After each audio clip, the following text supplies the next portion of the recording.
काल महिलांचा कॅम्प पण लावलेला आम्ही दीपक खड्याच्या कंपनीमधून, आणि ज्या महिला जात नाही पण त्या महिलाही जायला पाहिजे. कुठं काय असेल, आता ती चेकअप 8,000च होती, तिथं फ्रीमध्ये होती. पण इथं जर महिलांना जर वाटलंच ते कॅम्प पण आपण इथं राबवू शकतो. पण महिलांनी भरपूर सहकार्य करावं.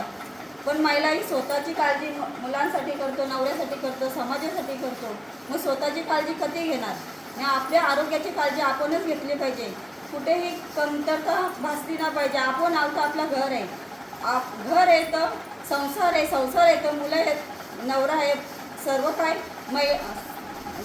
महिला म्हणजे लक्ष्मी आहे आपल्या घरात.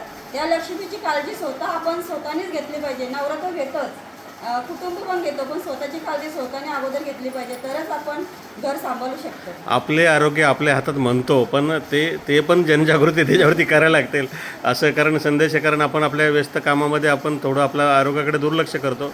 आणि महिला भगिनी खरोखर त्या जर सुदृढ असतील तर संसार चांगल्यापणे करू शकतात. असा एक चांगला तुमचा प्रयत्नाचा भाग म्हणून तुम्ही हा कॅम्प घेतलात, त्याबद्दल खरोखर समाज माध्यमातर्फे आपल्या खूप खूप आभार. आणि येणाऱ्या काळामध्ये आपल्या हातून अशीच लोकसेवा घडो ही ईश्वरचरणी प्रार्थना. खूप खूप धन्यवाद.